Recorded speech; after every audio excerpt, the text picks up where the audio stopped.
Boa tarde. Hoje nós vamos falar sobre gestação como processo fisiológico. Só relembrando que vocês já viram isso em outra disciplina, que foi Fundamentos. Então vamos continuar. Gestação como processo fisiológico. Então, as alterações fisiológicas e psicossociais ajudam a mulher a adaptar-se à gravidez, manter uma boa saúde durante toda a gestação e preparar-se para o nascimento do seu filho. Então, é um processo fisiológico e requer mudanças físicas, bioquímicas, sociais e emocionais. Então, as mulheres têm todo um processo de mudança e a gente vai acompanhar como é que isso funciona. Todos os sistemas dos órgãos da mulher sofrem mudanças durante a gestação, com surpreendente rapidez para acomodar as necessidades do feto em crescimento e preparar para o nascimento do bebê. Cada mulher reage de um modo único às muitas alterações que ocorrem, muitas delas podendo ser desconfortáveis. Para que um órgão durante a gestação possa crescer, desenvolver e realizar suas funções, é necessário várias mudanças. Tais são hipertrofia, hiperplasia, nós vamos ver lá na frente, crescimento e multiplicação celular, nutrição sanguínea, aumento da circulação, oxigenação, sistema neurológico ativo, ou seja, todo o corpo da mulher sofre mudança. Útero. Durante os primeiros meses de gravidez, o estrogênio estimula o crescimento uterino e o útero apresenta um aumento incrível no tamanho ao longo da gravidez. Então, tá aqui o útero normal.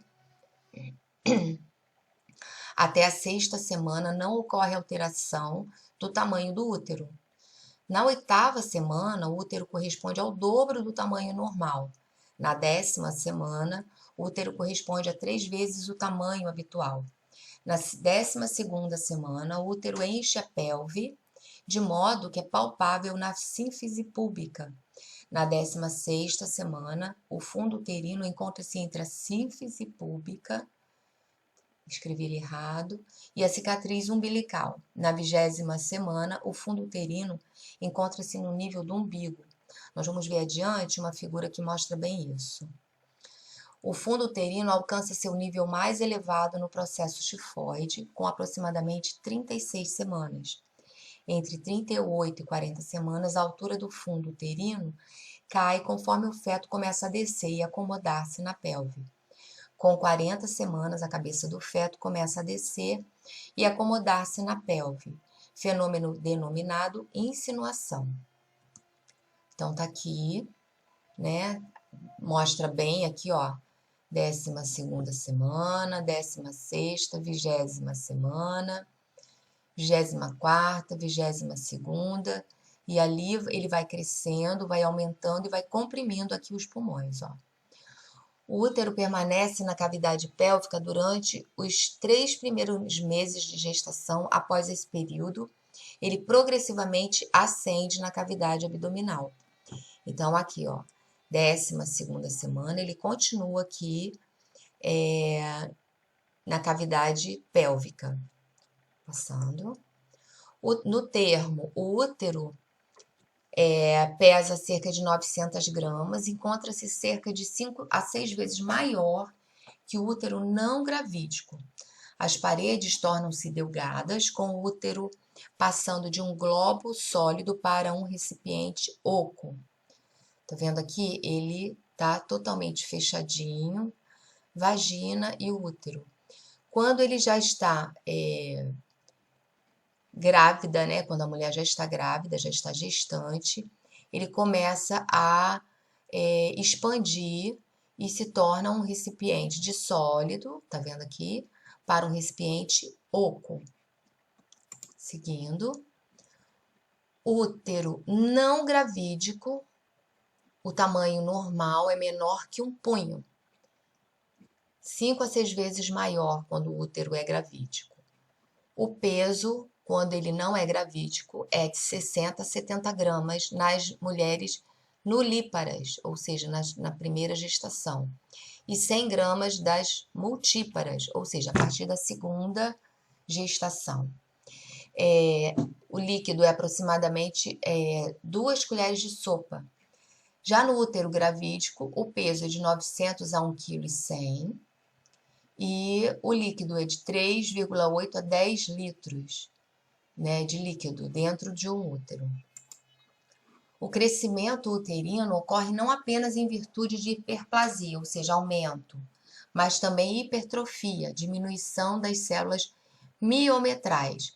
Então, ele vai crescer, mas também diminuir as células miometrais.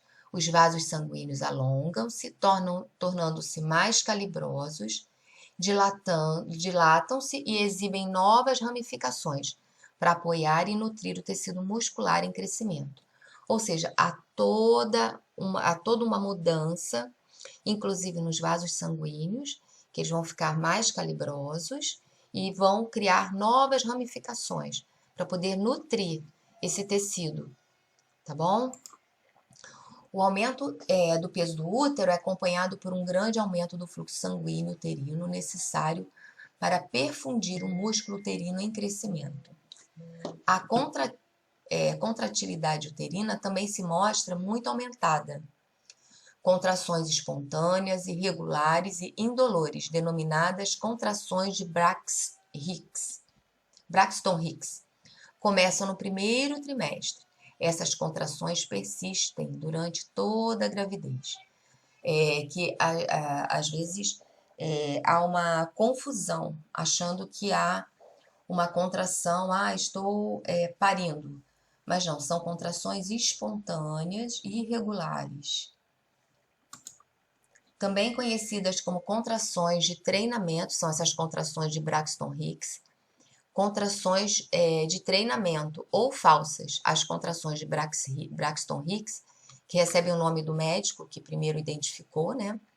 Não são contrações do parto, mas sim contrações do músculo uterino que endurece, assim como ocorre com as contrações reais do parto. Então, ele está, na verdade, esse médico, né, que recebeu o nome, essas contrações receberam o nome desse médico, ele percebeu que existem essas contrações que acontecem durante toda a gestação, tá ok? Ainda falando do útero, as alterações que ocorrem no útero durante as primeiras 6 a 8 semanas de gestação produzem alguns achados típicos como sinal de Heger e Gödel. Sinais de Heger é amolecimento do istmo uterino. Aqui. Cadê? Sinal de Gödel é o amolecimento do colo uterino. Tá bom? Então, quando o médico vai lá fazer o exame, ele vai perceber se o istmo está mais mole e o colo está mais mole. Então, recebem esses nomes, sinal de Heger ou sinal de Gödel. Isso vocês não se preocupem, porque a gente não vai ver, só para uma questão de informação mesmo. Esse amolecimento e alteração da consistência do colo resultam em antiflexão uterina exagerada durante os primeiros meses de gravidez, a qual colabora para a polaciúria, que é o aumento da frequência de urinar, né? Então, ele vai ter essa flexão, antiflexão, e acaba estimulando o aumento da frequência de urinar. Por isso, a mulher faz tanto xixi, a mulher gestante. O amolecimento do colo uterino, que é o sinal de Gödel, é provocado pela vasocongestão. Nessa época, o aumento da vascularização do colo provoca o sinal de Chavik, que é a coloração azul arroxeada na mucosa vaginal e do colo uterino. Então, a hora que for fazer o exame, o médico ginecologista vai ver que existe uma coloração diferenciada, né, na mucosa e no colo uterino, que é esse sinal de Chadwick. Não sei se fala assim, não, mas eu acho que é assim sim. Chadwick. Mas isso é por conta do aumento da vascularização. Também só para informação, tá? As glândulas endocervicais aumentam de tamanho e número e produzem mais muco cervical. Sob a influência da progesterona, forma-se um espesso tampão de muco que bloqueia o ósseo cervical e protege contra a invasão bacteriana. Então, tá aqui o ósseo cervical, né? E aí ele vai criar, né? Vai formar um tampão espesso para evitar a entrada de bactérias. Ocorre aumento da vascularidade também, em virtude da influência do estrogênio, que também ocorre na gestação, o que resulta na congestão pélvica e hipertrofia da vagina como preparação do parto.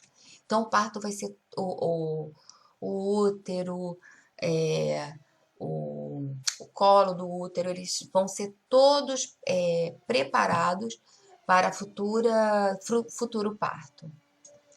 A mucosa vaginal se espessa, o tecido conjuntivo começa a se desprender e a musculatura lisa começa a hipertrofiar. Isso vocês já devem ter visto lá em Saúde da Mulher. As secreções vaginais tornam-se mais ácidas, brancas e espessas. A maioria das mulheres apresenta um aumento esbranquiçado na secreção vaginal, denominado leucorreia. Essa secreção é normal, exceto quando acompanhada por prurido e irritação. Então, toda mulher que está gestante, ela vai ter uma secreção vaginal, sendo que se apresentar coceira ou irritação ou vermelhidão, então é anormal. Então, ela tem que procurar o médico dela. Os ovários. O aumento do suprimento sanguíneo para os ovários leva-os a aumentar até cerca da 12ª à 14ª semana de gravidez. Os ovários não são palpáveis após esse período, porque o útero preenche a cavidade pélvica. A ovulação é interrompida durante a gestação em virtude dos elevados níveis de estrogênio e progesterona. Gente, saiu errado, mas vocês entenderam aqui. Que bloqueiam a secreção do FSH e do LH para a adenohipófise. Isso é hormônio, né? A gente está falando de hormônio, então existe também uma alteração de hormônios, porque teve um elevado nível de estrogênio e progesterona e acabaram bloqueando FSH e LH. Com isso, não acontece a ovulação, porque o FSH e o LH foram interrompidos, foram bloqueados. Os ovários são muito ativos na produção de hormônios para apoiar a gestação, até cerca da 6ª à 7ª semana, quando o corpo lúteo regride e a placenta se torna a principal produtora de progesterona. Então, quem começa a produzir a progesterona é a placenta, ok? O processo de preparação das mamas, agora a gente falando em mamas, para a produção de leite humano ocorre sob o comando de vários hormônios, falando de hormônio de novo, começam a atuar no organismo materno, mesmo antes do nascimento do bebê, durante o período gestacional. As mamas tornam-se mais volumosas, mais sensíveis ao contato e crescem durante a gravidez sob a influência do estrogênio e progesterona, repetindo, produzidos pela placenta, né? Não é mais produzido lá pela hipófise. O estrogênio é a ramificação dos ductos lactíferos e a progesterona fica responsável pela formação dos lóbulos mamários. Sua vascularização também aumenta, tornando-se mais visíveis sob a pele. Tem uma foto que eu vou mostrar. Aqui a gente tem aqui, ó, a mama, a costela, o músculo, os lobos, os ductos, mamilo, areola e a gordura. Então, eles são formados, o leite, né, é formado nos lobos, que serão passados pelos ductos e sairão pelo mamilo. Após o parto e durante o puerpério, ocorre a fabricação de leite propriamente dito, através da ação de dois outros hormônios, a prolactina e a ocitocina. As mamas não secretam leite durante a gestação, graças à inibição da progesterona. Então, a progesterona inibe que o leite seja secretado, ou seja, que haja saída do leite. Senão a mulher estaria gestante, produzindo leite, saindo leite. Mas aí a progesterona inibe essa saída. Os mamilos tornam-se maiores e mais eretos.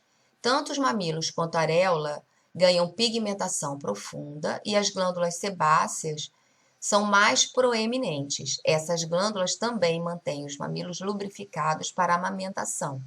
Então, há todo um preparo para quando chegar a hora, essa mama está toda preparada para que se inicie a amamentação. As alterações que ocorrem no tecido conjuntivo das mamas associadas ao crescimento intenso podem resultar em estrias. Ou seja, a mama é muito pequena e aí eles começam a produzir, a produção de leite a mama começa a crescer e pode ser que ocorra estria. Algumas pessoas sim, algumas pessoas não. Então tá aqui, ó. Os tubérculos de Montgomery são glândulas sebáceas, né? Quando ela está assim se formando, né? Formando a parte de leite, né? Pronta para amamentação. A principal função das glândulas sebáceas, que são os tubérculos de Montgomery, é produzir uma substância oleosa que serve para proteger tanto os mamilos quanto a areola. Isso é muito importante saber, tá? Então, que produz, né, essa substância oleosa que serve para proteger os mamilos, tanto os mamilos quanto as areolas, são os tubérculos de Montgomery. Tubérculos de Montgomery aqui nessa mama. Há uma pigmentação, o aumento de pigmentação dos mamilos e areolas, tornando seus limites imprecisos, o que dá origem à areola secundária. Então, dá a impressão de que há uma outra areola. Tá vendo? Ela fica mais escurecida. Aumento de vascularização venosa. Dá para perceber que algumas pessoas falam, olha, como tem veia no meu peito. É porque existe um aumento de vascularização venosa. Tá? Essa rede venosa de Haller. Adaptações do sistema endócrino. As alterações hormonais são essenciais para atender às necessidades do feto em crescimento. Essas alterações são importantes no controle de aporte de glicose, aminoácidos e lipídios para o feto. Então, a mãe, né, a gestante, lá no hipotálamo, a glândula pineal, hipófise, elas vão trabalhar juntos para poder fazer o controle do aporte de glicose, junto com a glicose, timo, pâncreas, suprarrenais, e aqui ele vai, junto com o trabalho dos ovários, né, que são a progesterona é produzida na placenta, e aí isso tudo aqui trabalha junto, em conjunto, para poder levar toda a alimentação para o bebê. A placenta é considerada uma glândula endócrina. Logo no início da gestação, a placenta começa a produzir hormônio gonadotrófico coriônico humano, que é o nosso chamado HCG, progesterona e estrogênio. Então, ela é considerada uma glândula endócrina, a placenta. Guardem isso. Então, aqui nós temos um quadro, né, onde a gente vê o HCG, progesterona e estrogênio. A glândula tireoide aumenta e se torna mais ativa em decorrência da maior vascularidade e hiperplasia. O aumento da atividade dessa glândula é o resultado de um aumento da secreção de hormônios tiroidianos durante o primeiro trimestre e diminuição gradativa algumas semanas após o nascimento. Então, ela tem uma atividade que ela trabalha mais, né, e acaba secretando mais hormônios tiroidianos no primeiro trimestre e ela diminui gradativamente após o nascimento do bebê. Com aumento na secreção de hormônios tiroidianos, a taxa metabólica basal, que nós chamamos de TMB, e a quantidade de oxigênio consumido aumenta progressivamente em 25%, com a frequência cardíaca e o débito cardíaco. A TMB é a quantidade mínima de energia, ou seja, calorias, necessária para manter as funções vitais do organismo em repouso. A gente vai ver lá na frente o que acontece com essa gestante. A glândula hipófise, durante a gestação, a hipófise aumenta de tamanho e retorna ao tamanho normal após o nascimento.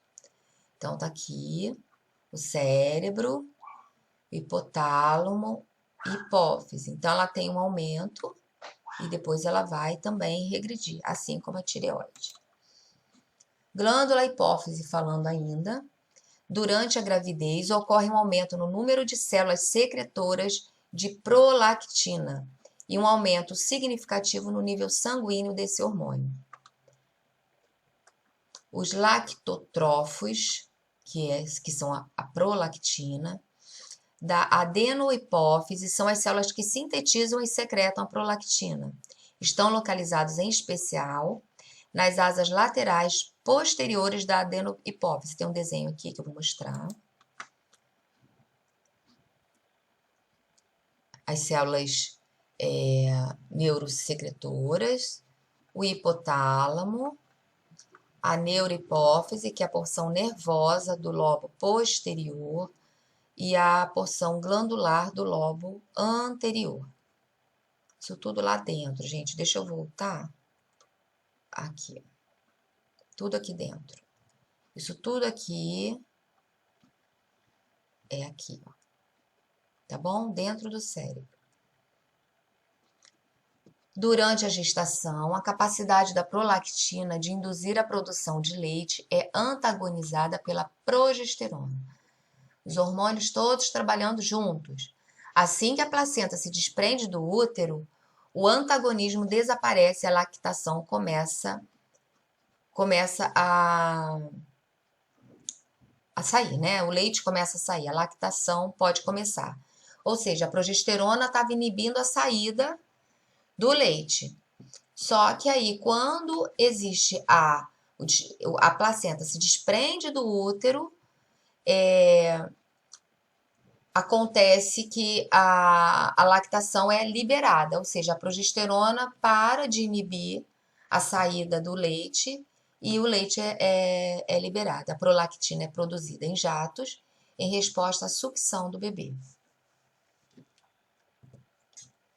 Os níveis do hormônio estimulador de melanócitos secretados pela adenohipófise também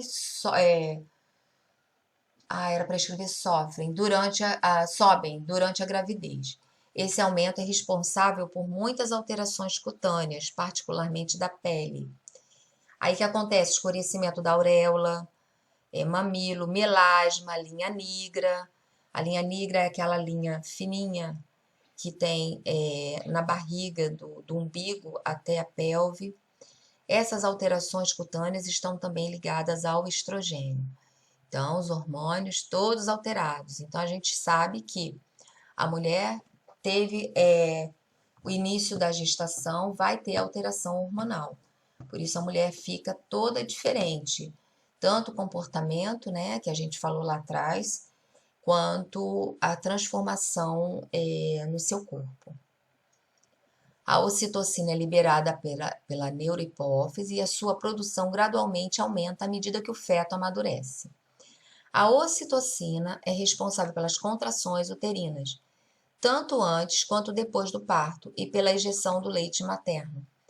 para a amamentação em resposta ao toque e à sucção do bebê. Por isso que a gente lembra, quando quem já é mãe, quando o bebê está próximo de mamar, né, que ele fica mais próximo da mãe, há um endurecimento das mamas, estimulando a saída do leite, né? Então, assim, no comecinho, no início, que o bebê ainda é recém-nascido, conforme vai amamentando, há uma cólica, né? Então, isso não são cólicas, são contrações uterinas. E quem faz isso é a ocitocina. Ela é que é responsável por essa contração. As camadas musculares do útero, que é o miométrio, tornam-se mais sensíveis à ocitocina próximo ao termo. Perto do fim da gestação, os níveis de progesterona diminuem e as contrações que antes eram inibidas pela progesterona começam a ocorrer com maior frequência e intensidade. Ou seja, a progesterona inibe a saída do leite e também ela vai diminuir, né, no final da gestação, e aí as contrações que eram inibidas por ela, pela progesterona, começam a ocorrer com maior frequência e intensidade.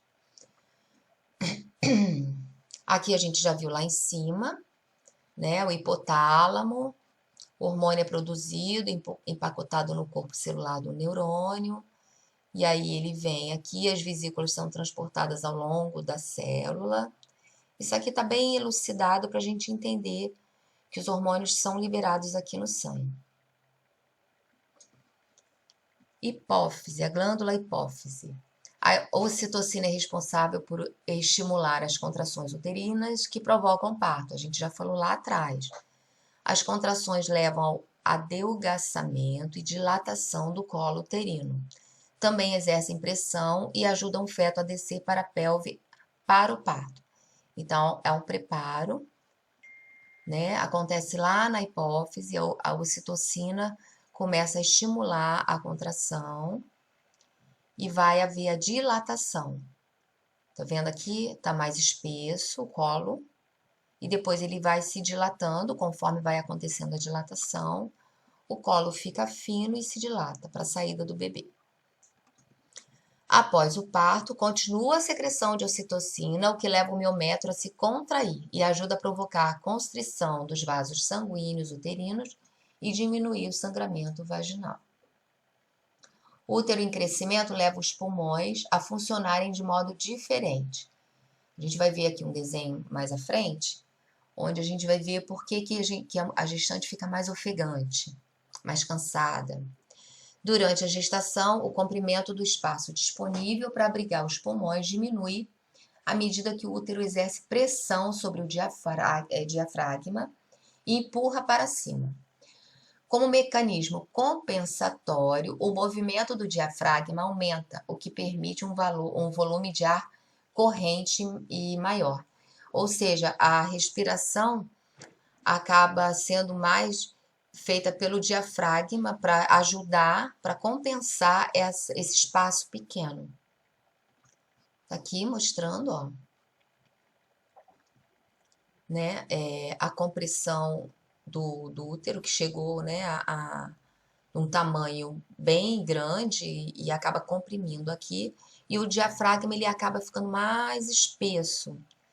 Compressão do diafragma e os pulmões pelo aumento do tamanho do útero. Tá bem explicadinho aqui. O volume corrente aumenta de 30% a 40% conforme a gravidez evolui. Como resultado dessas alterações, a respiração da mulher se torna mais diafragmática que abdominal. A gestante respira mais rápido e mais profundamente, porque tem necessidade de mais oxigênio para si e para o feto. Há um aumento também da vascularidade do trato respiratório, influenciado pelo aumento dos níveis de estrogênio. Isto resulta em congestão nasal e sinusal, epistaxe e alterações do tônus e no timbre de voz da mulher. Tudo vai se modificar, até a voz dela modifica. As alterações cardiovasculares ocorrem no início da gravidez para satisfazer as demandas do útero em crescimento e da placenta, que necessitam de mais sangue e oxigênio. Talvez a alteração cardiovascular mais surpreendente é o aumento da volemia, que aumenta realmente o fluxo sanguíneo. Então, o volume, né, aumenta o fluxo e o volume do sangue. Aumenta aproximadamente 40 a 50% em relação a níveis não gravídicos. O processo tem início na 10ª até a 12ª semana, alcança seu máximo em 32 a 34 semanas e diminui levemente na 40ª semana. O aumento da volemia é necessário para promover a hidratação adequada dos tecidos do feto e da mãe, suprir fluxo sanguíneo para perfundir o útero em crescimento e promover uma reserva para compensar a perda de sangue que ocorre no nascimento e durante o puerpério. Então, aumenta o volume de sangue, porque na hora do parto, vai haver uma perda de sangue. Então, o nosso organismo faz todo um pré-preparo para essa hora, quando chegar, haver uma compensação desse volume de sangue. Além disso, é preciso que haja esse aumento para satisfazer as demandas metabólicas da mãe e as necessidades da maior perfusão de outros órgãos, principalmente dos rins da mulher, porque excretará mais escórias dela e do feto. O débito cardíaco aumenta de 30% a 50% em relação da mulher não grávida, na 32ª semana, e declina até aproximadamente 20% na 40ª semana. A frequência cardíaca aumenta em 10 a 15 batimentos por minuto entre a 14ª até a 20ª semana e persiste até o termo, até a hora do parto. Então, os batimentos vão ficar mais acelerados. Existe hipertrofia ou dilatação discreta do coração, provavelmente devido ao aumento da volemia e do débito cardíaco. O coração trabalha mais e bombeia mais sangue para suprir as necessidades de oxigênio do feto e da mãe. Isso é natural, né? Tem um serzinho a mais ali, a mãe começa a modificar todo o seu corpo, então existe o aumento da sanguíneo e do débito cardíaco também. Então, o coração começa a trabalhar mais. A pressão arterial cai levemente durante a gestação em decorrência da vasodilatação periférica causada pelas alterações hormonais e alcança um ponto mais baixo com 22 semanas de gestação. Daí em diante aumenta, né, aumento de níveis pré-gestacionais até a termo, até a hora do parto. Então, há uma queda de pressão, só que a partir da 22ª semana já começa a aumentar os níveis da pressão arterial. Quando a gestante deita em decúbito lateral direito ou dorsal, mais comumente no 3º trimestre, o útero em expansão comprime a veia cava inferior e causa uma redução do fluxo sanguíneo para o coração. Então, nós vamos ver aqui na frente como é que isso funciona. Tem uma figura que mostra a colocação da gestante em decúbito lateral esquerdo corrige essa compressão e torna o débito cardíaco em perfusão uterina ideal. Ou seja, quando a gestante se deita de lado, do lado direito, ela vai sentir que vai ter o aumento dos batimentos cardíacos, ela vai sentir falta de ar, e aí a gente recomenda que ela faça o quê? Vire do lado esquerdo, deita do lado esquerdo, porque aí vai corrigir a compressão, que essa compressão que acontece na veia cava inferior e acaba reduzindo esse fluxo sanguíneo para o coração. Então, o lado ideal para gestante dormir a partir do 30º trimestre é do lado esquerdo, ou seja, decúbito lateral esquerdo. Aqui mostra direitinho. Aqui é do lado direito. E aí vai ver a compressão. E do lado esquerdo não há compressão e ela vai se sentir mais confortável. Tá bom? O número de hemácias aumenta dependendo do nível de ferro disponível, aumenta em 30%. Esse aumento é necessário para transportar o oxigênio adicional exigido durante a gravidez. Também ocorre aumento do volume plasmático em virtude aos fatores hormonais e retenção de sódio e água. Por isso também que as mulheres, que as gestantes, acabam ficando um pouco mais edemaciadas, ou seja, um pouco mais inchadas, as pernas, o lábio, o rosto, o nariz. Então, existe uma retenção de sódio e água, tudo isso em virtude dos fatores hormonais. Com o aumento do plasma, excede o número de hemácias, os valores normais de hemoglobina e hematócrito diminuem.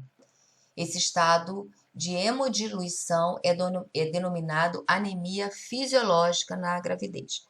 Por isso, é recomendado que a mulher faça reposição de ferro, né? Quem é mamãe aí também já sabe, já deve ter passado por isso, porque há uma rediluição, né, nos componentes sanguíneos e aí acaba tendo essa anemia fisiológica, mas é própria da gravidez. As necessidades de ferro durante a gestação aumentam em virtude das demandas do feto em crescimento e do aumento da volemia materna. Como a produção de hemácias é acelerada, o ferro é necessário para a formação de hemoglobina. Muitas mulheres engravidam em estado de falta de ferro e, desse modo, precisam de suplementação. Os níveis de fibrina, fibrinogênio, plasmático aumentam junto com outros fatores de coagulação e esses fatores tornam a gestação um estado hipercoagulável. Essas alterações associadas à estase venosa e ao represamento venoso de sangue, que ocorre durante o final da gestação após longos períodos de posição ortostática, com a pressão exercida pelo útero sobre as veias pélvicas, ortostáticas em pé, contribuem para menor retorno venoso, represamento de sangue e edema postural. Esses fatores também aumentam o risco de trombose venosa. Por isso é importante que a gente peça para a gestante tentar manter um repouso, pernas em postura sentada, né, com as pernas esticadas, para que não tenha o risco de trombose. Algumas mulheres ganham muito peso e aí essa postura dela em ficar em pé, né, acaba pressionando as veias pélvicas e há um retorno venoso muito menor, tá bom? As alterações na estrutura renal, né? Agora falando sobre o sistema renal urinário, né? As adaptações. As alterações na estrutura renal se devem às influências hormonais do estrogênio e progesterona. A pressão advinda do útero em crescimento e ao menor volume sanguíneo materno.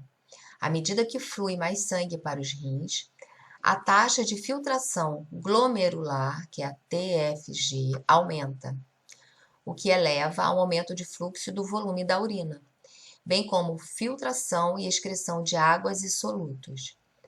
Então, existe um aumento de volume sanguíneo, vai fluir mais sangue para os rins e vai ter um volume maior de urina, fluxo urinário e excreção de águas e solutos. Então, a mulher começa a urinar mais e a produzir mais urina. Os rins aumentam de tamanho comprimento e peso, em decorrência dos efeitos hormonais que aumentam o tônus e diminuem a motilidade e musculatura lisa.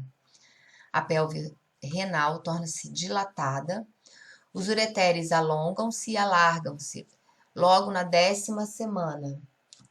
Acredita-se que a progesterona seja a causa dessas alterações em virtude de sua influência relaxante sobre a musculatura lisa.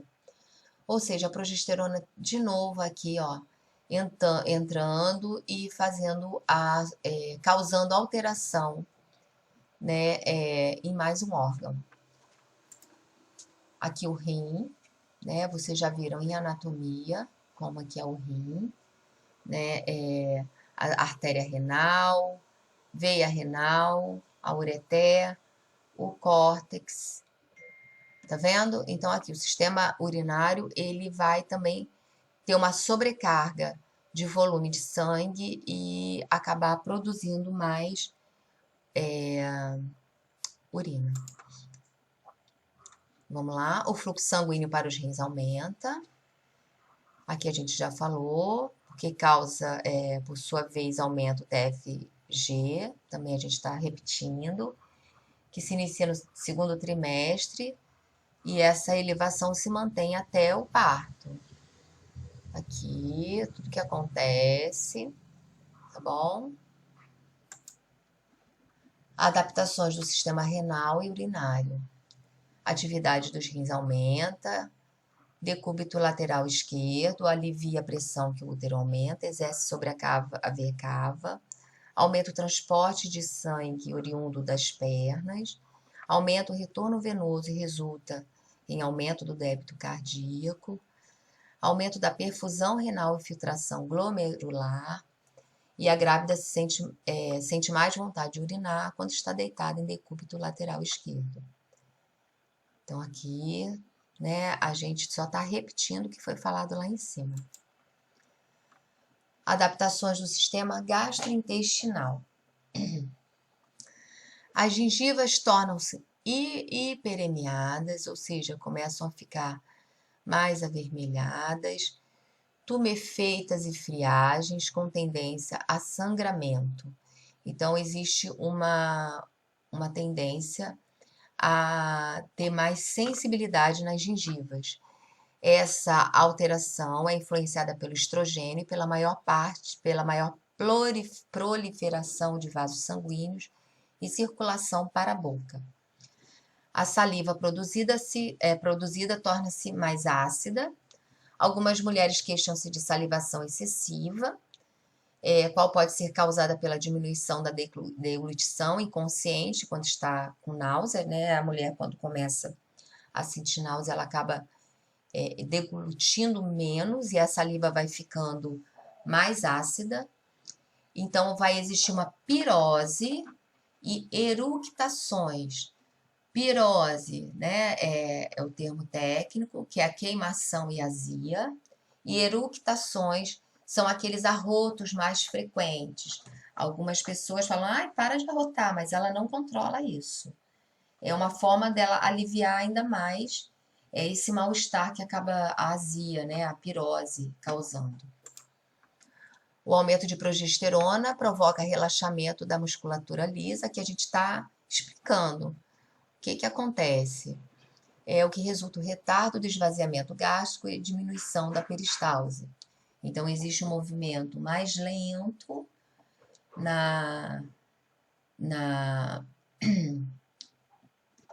como é que eu vou falar, meu Deus? Ih, gente, fugiu a palavra. Vou lembrar. Tá. No processo, né, da digestão, né, de fazer esse alimento. Então, ele pode ser mais lento e é reabsorvida com mais água do que o normal, que leva à distensão abdominal e à constipação. Ou seja, a mulher acaba tendo uma dificuldade também muito grande em evacuar. A constipação intestinal também pode ser causada por alimentação pobre em fibras, diminuição de ingestão de líquidos, Uso de suplementação de ferro, que acaba as fezes saindo até mais escuras, né? Diminuição da atividade física e o deslocamento das alças intestinais secundárias ao crescimento do útero. Então, o útero acaba deslocando as alças intestinais e acaba causando a constipação intestinal também. Então, aqui também explicando, né, a pirose. Também explicando aqui o esvaziamento da vesícula biliar demorado, em virtude do relaxamento da musculatura lisa, promovido pela progesterona. Pode surgir vou ler de novo, hipercolesterolemia, que é o aumento da concentração de colesterol no sangue, e o aumento do risco de formação de cálculos biliares. Às vezes ela vai ter achar que alguma coisa está fazendo mal e a vesícula biliar é que vai ficar mais, vamos dizer, trabalhar com mais lentidão.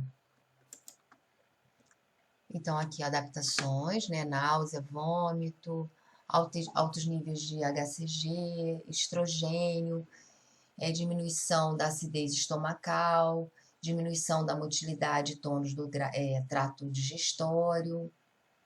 Isso vai aumentar,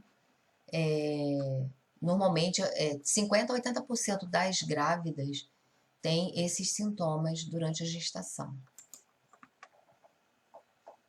A gestação, agora a gente vai falar do sistema imunológico. A gestação tem sido associada à supressão da função imunológica, humoral e celular, devido à necessidade do organismo materno acomodar um corpo estranho. Ou seja, quando acontece a fecundação, o organismo entende que existe um corpo estranho, então ele começa a trabalhar ali para poder entender o que está acontecendo com esse serzinho lá dentro. Então, a evidência de que a função dos leucócitos polimorfonucleares, que são os neutrófilos, eosinófilos e basófilos, começa a diminuir no segundo trimestre, continuando esta tendência durante toda a gestação. Lá na frente a gente vai entender melhor. A produção de todas as citocinas mensuráveis do nosso organismo encontra-se diminuída durante a gestação. O número de leucócitos, especialmente por conta dos granulócitos neutrófilos, aumenta consideravelmente durante a gestação normal, especialmente no segundo e terceiro trimestre, por razões não bem claras. A função e o número absoluto de leucócitos parecem contribuir com a leucocitose normal da gestação. Ou seja, como eles começam a trabalhar muito, porque eles estão com, entre aspas, um corpo estranho, então no exame de sangue lá vai aparecer uma leucocitose, mas vai ser normal porque a mulher está gestante. Isso acontece até o terceiro trimestre, tá bom? De gestação. Então, pegou um exame de gestante, existe uma leucocitose, já vê. Ela está dentro do terceiro trimestre porque o corpo ainda está entendendo que existe um corpo estranho, como foi falado ali entre aspas, tá bom? No organismo. Adaptações do sistema músculo-esquelético. Aí a mulher vai começar a ficar curvadinha, né? As alterações no sistema músculo-esquelético são progressivas e decorrem da influência de hormônios do crescimento fetal e ganho do peso. Ocorre relaxamento das articulações e ligamentos sacroiliacos e da sínfise púbica, aqui, ó, com o objetivo de aumentar a cavidade pélvica e tornar o parto mais fácil. Ou seja,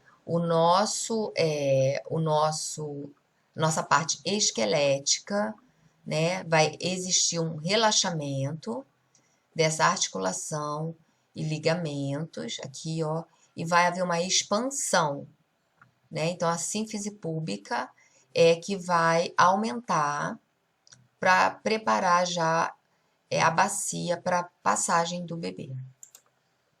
O centro de gravidade da mulher desloca-se para a frente, o que exige um realinhamento das curvaturas da coluna vertebral. Então, aqui mostra bem, né, que normal está assim, e depois ela começa a curvar, mas é para poder adaptar esse volume a mais que ela tem nessa região. Então, a curva lombar e cérvico-torácica exageradas devido à mudança do centro de gravidade resultante do aumento abdominal. Então, aqui está bem. Devido a isso, ocorre a acentuação da curvatura lombosacra, que é a lordose, né? Mais um termo técnico aí que você já deve ter visto.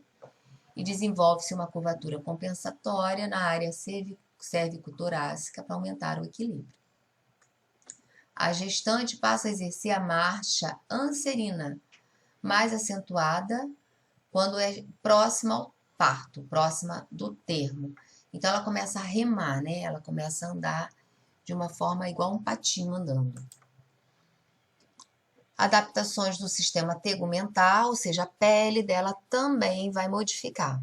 A pele da gestante sofre hiperpigmentação, basicamente em virtude do sistema dos níveis de estrogênio, progesterona e hormônios estimulados de melanócitos, que nós já falamos lá atrás.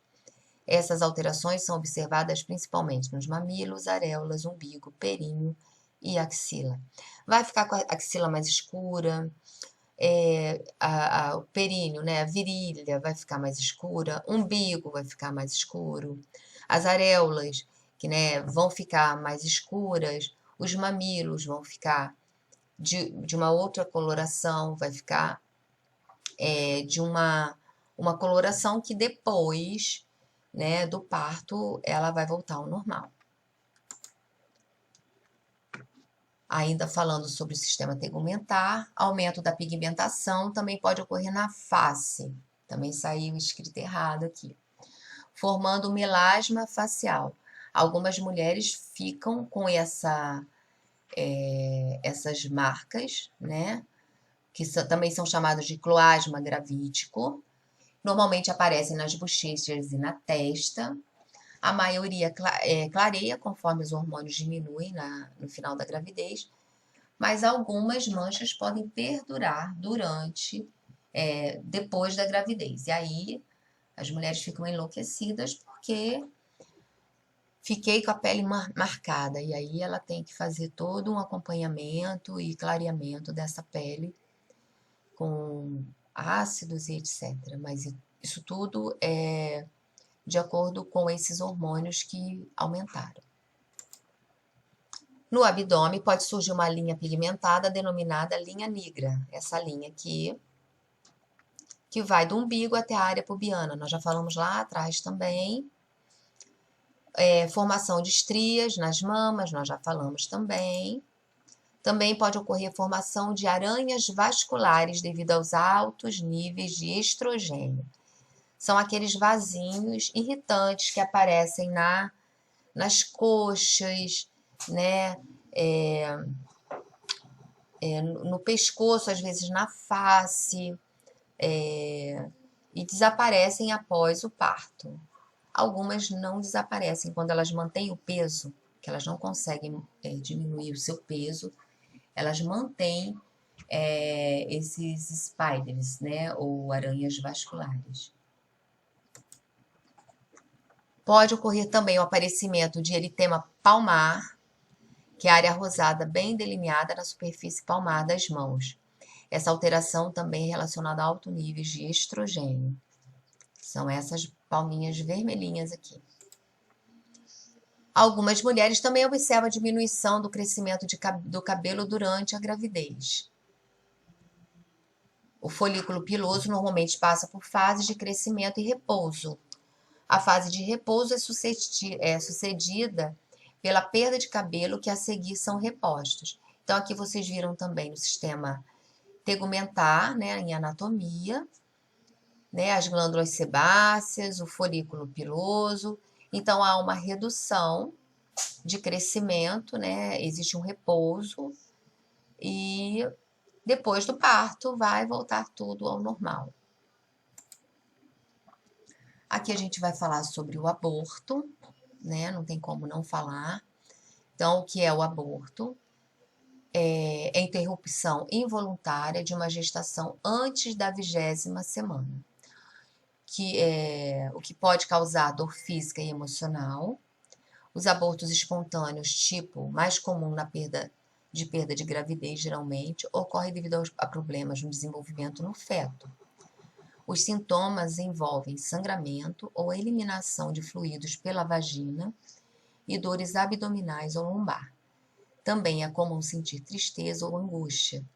Isso tudo porque houve um aborto, né, indesejado.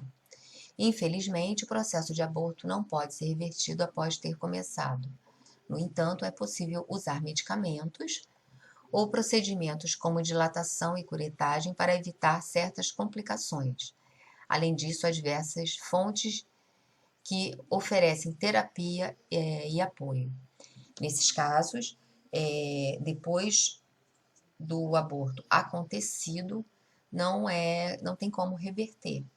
Então, se em todo o processo da gestação a mulher percebe contrações que são anormais, onde indiquem que possivelmente pode acontecer a perda desse feto, ela tem como segurar através de procedimentos para que não haja o aborto. Mas o aborto, uma vez começado, uma vez acontecido, uma vez realizado, não há como reverter.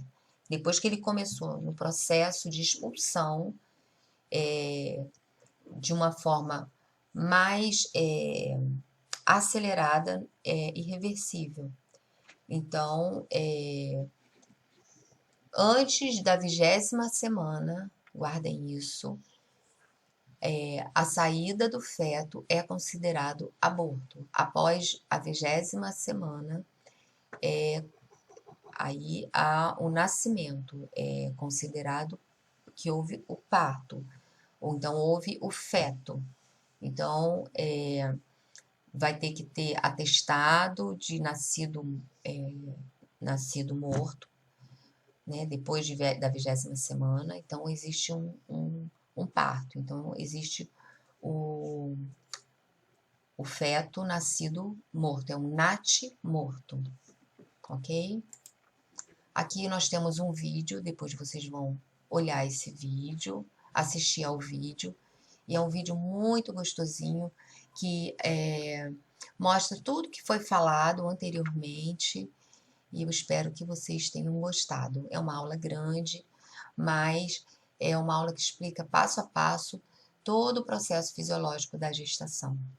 Muito obrigada.